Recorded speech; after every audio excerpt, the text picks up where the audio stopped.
और मेंढक और पूंछ, राजौरी, डोडा, वहां के आवाम से हमारी अपील है कि इस तरफ राशन की किल्लत है, अद्वियात की किल्लत है और हमें आपकी मदद चाहिए, हमें आपकी मदद चाहिए, हमें सीज फायर लाइन का खात्मा चाहिए और हमें आपकी हमायत चाहिए। मेरी आवाम से अपील है, उस पार आवाम से अपील है, सीज फायर लाइन की तरफ कदम बढ़ाए जाए कि ना बढ़ाए जाए? जोर से बताइए, बढ़ाए जाए कि ना बढ़ाए जाए? बढ़ाए जाए, बढ़ाए जाए। लिखने वालों लिखो, देख के जाओ और आवाम जरा जोर से बताओ, सीज फायर लाइन की तरफ कदम बढ़ाए जाए कि ना बढ़ाए जाए? बढ़ाए जाए, बढ़ाए जाए, बढ़ाए जाए।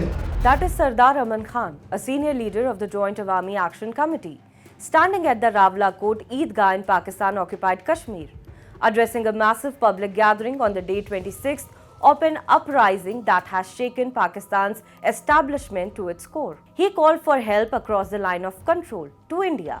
He appealed directly to the people of Mender, Poonch, Rajouri and Doda. He said he wanted the end of the ceasefire line. He asked the people on the other side to come forward. For decades, Pakistan has told the world one story, that it is the guardian of Kashmir, that it is fighting for the rights of Kashmiris, that India is the one suppressing dissent. But what happens when that very narrative begins to collapse from within? Today, Pakistan-occupied Kashmir is witnessing one of its biggest waves of unrest in recent years. In a stunning political twist, one of the movement's prominent leaders has appealed to India for help to free them from Pakistan's brutalities. This is no longer just another protest. If the people Pakistan claims to represent are now accusing Islamabad of brutality, what does that say about Pakistan's position? Why are protesters looking towards India instead of Islamabad?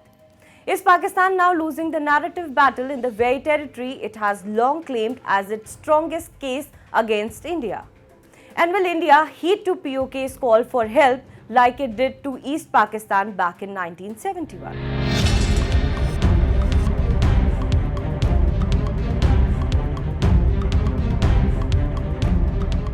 The protests in PoK began in early June and were built on 2 years of accumulated grievance.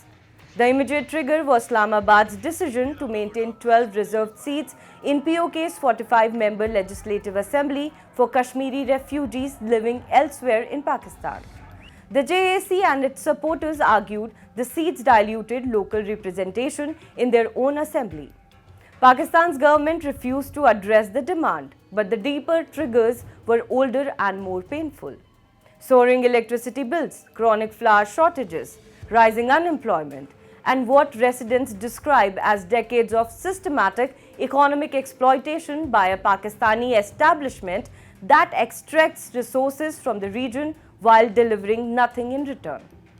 In response, Pakistan banned the JAC under anti-terror laws, arrested the outfit's leader Shaukat Nawaz Mir, sealed the organization's central office, imposed a mobile internet blackout, deployed the Pakistan Rangers alongside police and used live ammunition against protesters. It arrested more than 600 civil rights activists in a coordinated crackdown, and it sent drones to monitor sit-in protests from the air. Situation turned violent when 11 people were killed and more than 70 others were injured when the crackdown began. Pakistani security forces were filmed firing directly at protesters. One person was killed in that specific incident.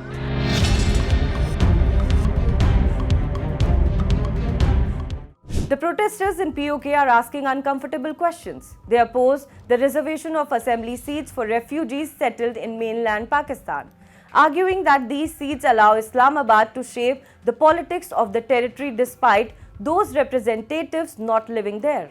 They accuse Pakistan of denying genuine political representation to local residents. The movement has also raised complaints about inflation, electricity governance failures, and alleged political interference by Islamabad. Some protest leaders have gone even further, declaring publicly that Pakistan-occupied Kashmir is not part of Pakistan and warning that if Islamabad continues blocking supplies, people may seek other roads. A remark widely interpreted as a reference to India. The unrest is no longer confined to Pakistan-occupied Kashmir. Members of the Kashmiri diaspora have organized demonstrations overseas. Anti-Pakistani protests have been reported in London. Pakistani diplomatic engagements abroad have also faced disruptions from demonstrators raising the PoK issue. At the Bradford Literature Festival, an activist named Mahmood Kashmiri interrupted a session featuring a Pakistani diplomat and demanded that Pakistan leave Pakistan-occupied Kashmir. The disruption was filmed and spread widely. British MP Bob Blackman condemned state-sponsored violence, confirmed that British nationals were among those targeted and injured, and described it as a direct concern to the United Kingdom. He labelled Pakistan's presence an illegal occupation since 1947 and urged the territory's reunion with India.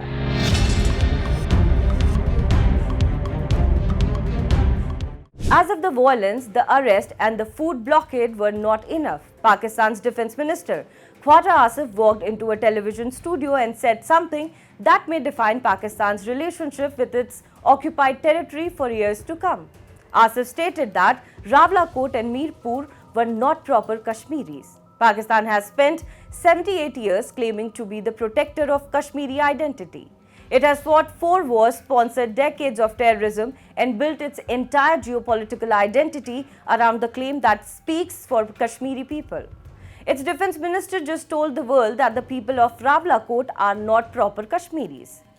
The statement caused an eruption of fury inside Pakistan-occupied Kashmir and added a new and devastating dimension to the movement.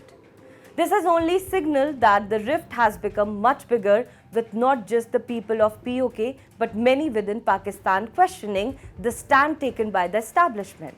Asif refused to apologize. His words have become the protest movement's most powerful recruiting tool.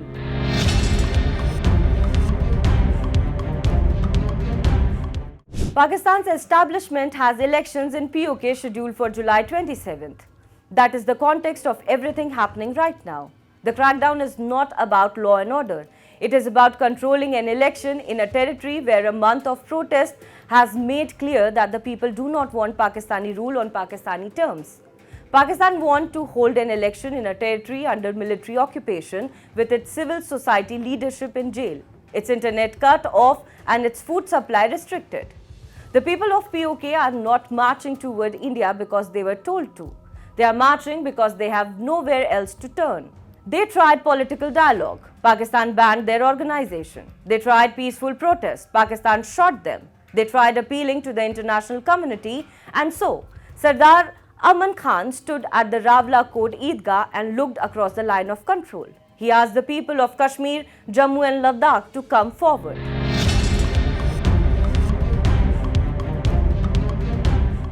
India's official position to the PoK protest has been restrained. It has fended off Pakistan's usual tactics to blame India for the PoK protest by calling it a consequence of Islamabad's own follies and decades-long policy of systematic economic exploitation, denial of fundamental rights and administrative operation in areas under its illegal and forcible occupation. History has a strange way of asking the same question twice. In 1971, millions of people in what was then East Pakistan cried out for help as Pakistan's military unleashed a brutal crackdown. India first responded with humanitarian assistance, sheltering millions of refugees before eventually intervening after months of escalating violence and repeated Pakistani aggression. 55 years later, another cry for help is emerging, this time from Pakistan-occupied Kashmir. Protest leaders allege a brutal crackdown, food and medicine blockades, and even firing on civilians. One prominent leader has gone a step further, publicly appealing to India for help. While India is unlikely to do anything about it, Pakistan will continue to have a tough time explaining the world why the PoK, the piece of Kashmir it desperately tries to hold on, is slowly shifting through the grass.